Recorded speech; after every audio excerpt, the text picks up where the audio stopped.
相传在印尼东北部的偏远山区，至今还有女性在从事入殓师这个职业。当地人相信人死以后灵魂容易迷失方向，必须第一时间用衰藻叶泡过的泉水给死者净身，然后用圣洁的白布将尸体包裹后进行土葬，这样死者的灵魂才能获得真主的指引，得到安息。提姆是附近村子里有名的入殓师，可当他想把衣钵传给女儿的时候，却遇到了难题。莱拉很难从容面对死者的遗体，每次都是强忍着恶心给母亲打下手。这次的死者是隔壁村子里的中年女性，似乎生前遭受过身体上的折磨。莱拉刚想说出自己的看法，却被母亲及时打断。逝者已逝，入殓师只负责送死者走完人生的最后一程，至于他们生前的恩怨，自有善恶循环，因果报应。这天阳光明媚，微风和煦，村长要为自己的小儿子举办成人礼，按照当地习俗，所有人都要来表示祝贺。提姆与几个好姐妹因此又聚在了一起，她们或是丧偶，或是离异，全部都成了寡妇，所以每次聚在一起总是有着聊不完的话题，东家长西家短的各种小道消息漫天飞。时间很快来到了晚上，提姆准备好一切，正在进行睡前的祈祷，可就在这时，身后突然多出来一个恐怖的身影。提姆并没有因此被吓得大呼小叫，似乎这样的情况早已是司空见惯。祈祷结束后，提姆来到外面与女儿聊天，他随手打开了今天从成人仪式上带回来的礼盒，却发现里面的糕点早已爬满了蛆虫，一股不祥的预感瞬间涌上心头。他让莱拉锁好房门，不要外出，自己马上去准备收敛尸体所需的工具。可还没等他走出家门，天空突然炸雷四起，狂风大作。自此以后，村子里再无宁日。提姆冒雨来到了村长的家里，死者是村长的母亲艾达夫人，同时也是他们寡妇小分队里的核心成员。看着自己的好友死不瞑目，哪怕入行几十年的提姆也忍不住打了个寒战。地上的一张老照片更是让他感受到了莫名的恐惧。处理完一切后，提姆开始变得魂不守舍。回家后马上就要烧掉艾达揣过的血衣，莱拉刚想多嘴就被母亲及时制止。Nanti kalau kamu mandiin jenazah, semua harus kamu bakar. Jangan sampai rasa penasaran kamu. 莱拉主动提出帮母亲烧掉剩下的物品，竟也无意间看到了那张发黄的老照片。而提姆在回房间的时候，居然在镜子中看到了更加恐怖的一幕。由于放心不下母亲，莱拉当晚与提姆睡在了一起。可能预感到有不好的事情即将发生，提姆拉着女儿聊了很久，还嘱咐她一定要照顾好自己和哥哥的生活。果然到了后半夜，一只巨大的鬼手从天而降，提姆虽有察觉，但已无能为力，很快便被对方死死掐住了脖子。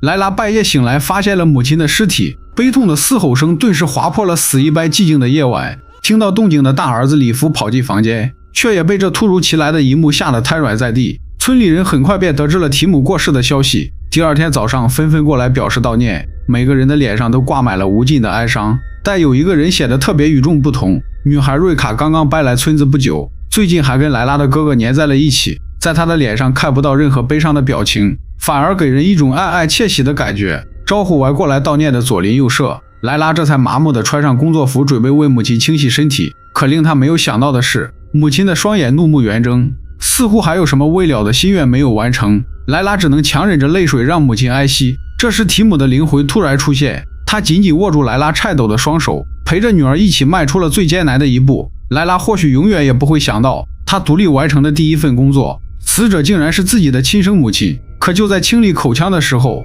竟然从中掏出了一截带刺的铁丝，似乎母亲的死另有隐情，并不仅仅只是我们看到的这么简单。但莱拉遵循了母亲的告诫，并没有把这件事情告诉任何人，她要亲自调查出母亲死亡背后的真相。此后的几天里，莱拉时常出现幻觉，在清洗染血的床单时，竟然又一次看到了漂浮在水面的铁丝，然而捞起来后又莫名的消失不见。由于艾达夫人与提姆几乎同时过世，村民之间很快便开始流言四起，甚至有人说这个村子被人下了诅咒。没想到此话一语成谶，很快村子里便再次发生了意外。晚上村民们聚在一起，正在为死去的两位女士做着祈祷，没想到就在这时，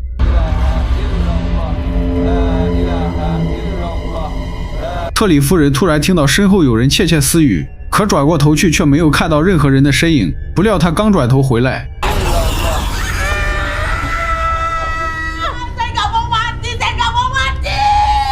村民们都以为是突然停电才导致他害怕尖叫，急忙在房间里点燃了数支蜡烛，祈祷仪式继续进行。然而莱拉却在这时看到了不该净的东西，除了已经死去的母亲和艾达夫人，人群中分明还坐着另外一个女鬼，穿着竟然与对面的安娜一模一样。莱拉反反复复确认了好几遍。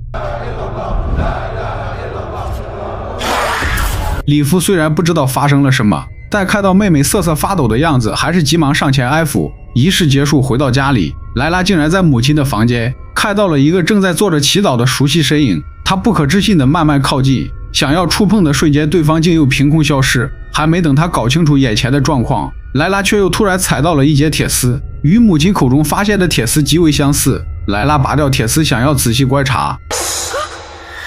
随后一股无形的力量快速来到了安娜的家里，此时她正在与儿子图瓦讨论搬出去住的问题。虽然身边的朋友接连发生了意外，但她依然不愿意离开这个生活了几十年的小村庄。就在这时，图瓦身后突然出现了一个恐怖的身影，留意到母亲的眼神有了变化，图瓦急忙朝着身后看去，但并没有看到任何东西。图瓦根本没有多想，随后起身准备外出的行李去了。可安娜却像是中了邪一样，仔仔细细地检查了房间的每一个角落。本以为是自己过于紧张看花了眼，但就在这时，衣柜门缓缓打开，安娜本能的想要上前看看怎么回事，没想到就在她伸出手的瞬间，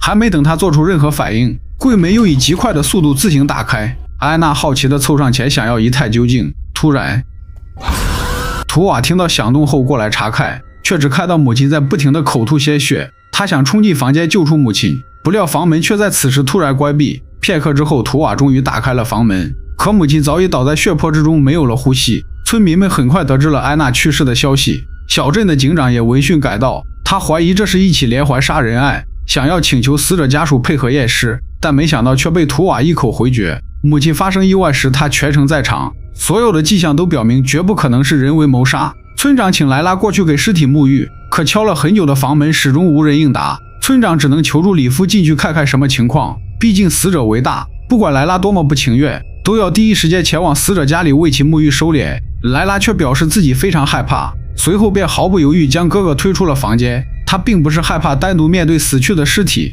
而是害怕这些无中生有的诡异铁丝，其中似乎隐藏着什么他不知道的惊天大秘密。莱拉准备躺下继续睡觉，不料安娜的鬼魂竟然主动找上了门。莱拉惊叫着跑出了房间，正好碰到从安娜家里刚刚回来的哥哥。当得知安娜的死状与母亲的一模一样，莱拉似乎是想要验证什么事情，急忙收拾好工具来到了死者的家里。他第一时间检查了死者的口腔，很可惜并没有在里面找到猜想中的铁丝。莱拉只能按照正常的流程给尸体沐浴，没想到就在这时，尸体坐起后不断地拍着自己的腹部，似乎是在向莱拉暗示着什么。莱拉鼓足勇气掀开盖在身上的布单，果然在尸体肚子上找到了一根长长的铁丝，尸体也像是完成了自己最后的使命，随即瘫软在了莱拉的怀里。莱拉小心翼翼把安娜重新放回床上，但不知何时女人已经睁开了眼睛，而且任凭莱拉如何努力都无法让其闭合。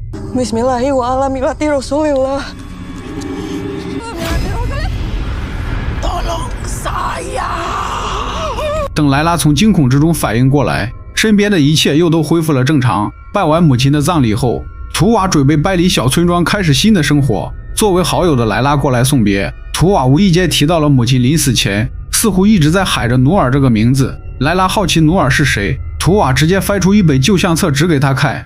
Kalau ini Bu Nur, yang ibu sering sebut namanya ini Mbak。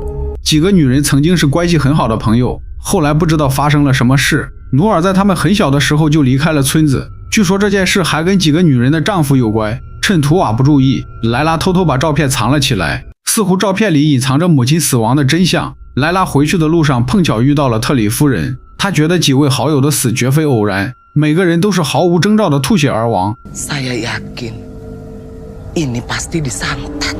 为了验证特里夫人的猜想，同时也为了解开自己心中的疑惑，莱拉当即做出了一个大胆的决定，她要挖开艾达夫人的坟墓一探究竟。女人三更半夜来到墓地，对着刚刚下葬的一个坟墓刨了起来，很快她就找到了死者的尸体。莱拉一寸寸摸遍了尸体的全身，终于在他的腿部发现了一截铁丝。莱拉随即被吓得向后倒去。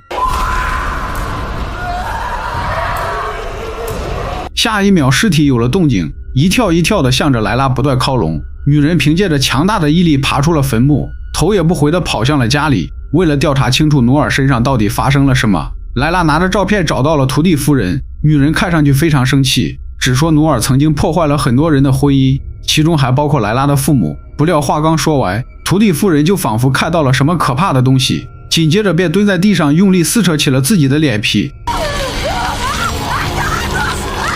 莱拉急忙伸手阻止，不料身后却突然有人拍她的肩膀。直到这时，莱拉才恢复了神智，原来刚才的一幕全都是自己的幻觉。图蒂夫人好端端地站在身后，莱拉继续向她追问努尔的事情，但图蒂夫人似乎并不想再提起当年的往事，故意岔开话题把莱拉带出了房间。与此同时，家里这边里夫很快就发现了莱拉挖坟使用的工具，他愤怒地找到妹妹理论，莱拉只能将调查到的事情如实相告。每具尸体上都会出现的诡异铁钉，至今身份还是谜一样的努尔。现在莱拉自己都开始怀疑几个人的接连死亡真的是遭到了诅咒。不料他的推断全都被窗外的特里听到，3人被诅咒致死的消息很快便在村子里开始疯传。大家听完后人人自危，都在猜测下一个受害者将会是谁。可当这个消息传到瑞卡耳中时，女孩却表现得异常平静。可往往表面上看起来越平静的人，很有可能就是隐藏最深的那个人。当天晚上，莱拉找到特里对峙，埋怨他不该把自己的推断宣扬出去。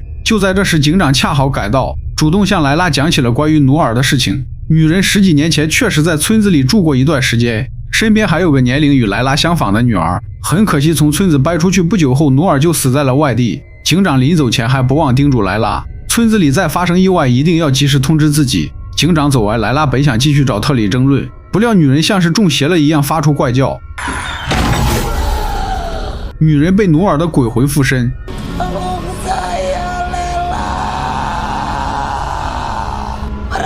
Menuduh saya merebut suami mereka. Kamu mau dengar cerita sebenarnya？ 女人正要说出真相时，却突然开始抽搐不止，紧接着站起身来，朝着莱拉扑了过来。莱拉使出吃奶的力气把女人推倒，特里夫人也在这时恢复了正常。这天晚上回到家里，那个熟悉的鬼手再次从天而降，很快便扼住了莱拉的喉咙。好在只是她的一场噩梦而已，但莱拉却感觉到无比的真实。她再次拿起那张照片仔细盯着看了很久，突然发现努尔的长相竟然与瑞卡有几分相似。为了验证自己心中的猜想，莱拉偷偷溜进了瑞卡的家里，果不其然，在一块极其隐蔽的地砖下面找到了那张熟悉的照片。但恐怖的是，照片上每个人的脸上都被铁丝刺穿，究竟有着怎样的深仇大恨，才会让其做出了这样的举动？莱拉还发现了一张努尔与瑞卡母女俩的合照，似乎一切的谜题就此解开。莱卡带着找到的照片匆忙离开，迫不及待跑向特里的家中向他求证。与此同时，另外一边正在熟睡中的图蒂夫人突然开始颤抖不止，一双鬼手死死捂住了她的口鼻。经过短暂的挣扎后，女人一命呜呼。莱拉火急火燎赶到了特里夫人的家中，但此时对方也已变成了一缕幽魂。至此，照片上的5个女人悉数惨死。紧接着，他们的鬼魂陆续出现，纷纷控诉是努尔破坏了众人的婚姻，似乎当年的真相正在慢慢的浮出水面。在图蒂夫人的葬礼上，莱拉竟然当着所有人的面指认瑞卡就是所有案件的幕后黑手，还向众人揭穿了瑞卡的身份。Ibumu itu berebut suami orang. Apa salah kami? Pembunuh! Pembunuh! Pembunuh! 没想到瑞卡表现得依然无比淡定，还说死去的几个女人是罪有应得。紧接着，现场的几个女人仿佛中邪了一样，纷纷倒在地上痛苦不堪，场面瞬间乱成了一锅粥。瑞卡则趁乱离开了现场，警长出面很快维持住了秩序，众人这才想起向莱拉求证刚才他说过的话。当得到肯定的回复后，愤怒的女人们手持棍棒冲向瑞卡家里，这个场景像极了10几年前的一幕。寡妇小分队的5个女人怀疑自己的丈夫与努尔有染，于是用铁丝将女人牢牢捆住，拉到院子里受尽所有人的百般凌辱。她们没有勇气与自己的男人对峙，只能将长久以来隐忍的怒火撒在了努尔身上。而这一切全都被年幼的瑞卡看在眼里，他发誓一定要让这群女人付出应有的代价。没想到一切的真相被莱拉戳穿，瑞卡正在经受着与母亲同样的命运。Bertahun-tahun yang lalu kalian lakukan ini ke ibu saya. Sampai ibu saya menderita sampai akhir hayat hidupnya. Ini emang dosa saya. Kalian bagian dari dosa ini. 眼看瑞卡被捆住双手再次摁到了地上，提姆的灵魂及时现身来到女儿的身边。上一辈的恩怨已经得到了应有的报应，他不希望这种孽债再次延续到孩子们的身上。莱拉怒吼一声冲进了人群，把瑞卡死死抱在自己怀里。闻讯赶来的里夫见状，急忙把最爱的2个女人护在身下，可愤怒的人群依旧没有停下手中的动作，直到一根木棍敲在男人的头部，看他倒在地上，众人这才稍稍恢复了点理智。但可悲的是，并没有一人上前帮忙，任由冰冷的雨水浇在躺倒在地的3人身上。如果里夫因此丧命，不知道莱拉会不会